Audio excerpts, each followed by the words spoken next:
à toutes et à tous ma team Kiffer, j'espère que vous allez bien. Aujourd'hui pour cette nouvelle vidéo, on se retrouve pour la présentation de la dernière étape de ce Paris-Nice 2021. Donc dernière étape qui reliera le plan du Var à Leuven's, donc étape 8 de ce 14 mars 2021. Donc les actuels porteurs de maillots distinctifs, donc Primoz Roglic porte le maillot jaune, Sam Bennett porte le maillot vert par procuration, mais c'est bien Primoz Roglic qui est premier de ce classement avec ses 3 victoires d'étape. Anthony Perez, le français, toujours meilleur grimpeur pour l'équipe Cofidis. Le meilleur jeune, c'est le russe Alexander Vlasov pour l'équipe Astana. L'équipe Astana est d'ailleurs la meilleure équipe. Et le dernier plus combatif, c'était le jeune suisse Gino Mader pour son échappée et sa résistance très longue face au peloton des favoris. Donc on va se retrouver maintenant pour regarder le parcours avec le profil de l'étape au programme. On donnera d'ailleurs nos petits favoris. N'hésitez pas à mettre vos favoris à vous dans l'espace commentaire pour échanger un petit peu.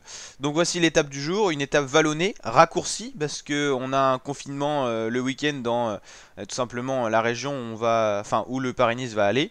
Donc le parcours a été raccourci tout simplement pour éviter les risques de contamination et puis pour pas passer par certains passages stratégiques. Donc en fait ça sera une sorte de boucle autour de Nice qui sera faite, mais l'arrivée ne sera pas jugée à Nice, hein. Comme vous l'avez compris, Nice a été un petit peu exclu du parcours du fait que il y a pas mal de cas Covid et tout ça, pour pas tenter non plus les gens, je pense, à aller sur le bord des routes.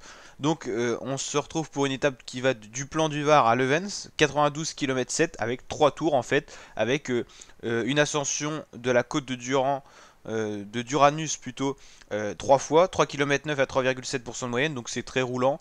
Ça peut quasiment être une étape pour sprinter. En fait là c'est tellement zoomé qu'on a l'impression que c'est une étape de montagne, mais c'est plutôt une étape de type vallonné et la plupart des coureurs sont capables de passer ces difficultés là. Attention quand même à voir la vitesse du peloton, quelques sprinters fatigués pour être lâchés quand même, mais un Christophe Laporte peut tout à fait aller chercher l'étape, j'en fais d'ailleurs mon favori du jour.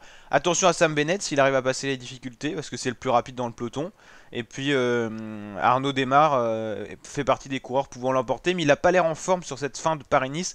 Autant au début il avait l'air en forme en faisant deuxième, notamment sur certains sprints massifs. Il a l'air de décroître un petit peu en niveau de forme. Voilà. Donc la team, on se retrouve ce soir pour le résumé de l'étape et aussi pour le résumé complet de ce Paris-Nice 2021. Donc n'hésitez pas à vous abonner à la chaîne pour suivre toutes les grandes courses cyclisme en notre compagnie, que ce soit les 3 grands tours ou la plupart des grandes courses cyclistes qu'on va suivre cette année comme chaque année. Donc n'hésitez pas à vous abonner, à nous rejoindre, on est de plus en plus nombreux et nombreux sur la chaîne, ça fait énormément plaisir. On continue comme ça et puis on explose tout cette année. On suivra bien sûr l'Euro 2021 qui fait partie des événements à suivre sur ma chaîne YouTube. Allez, ciao mes fratés, à très bientôt pour de nouvelles vidéos.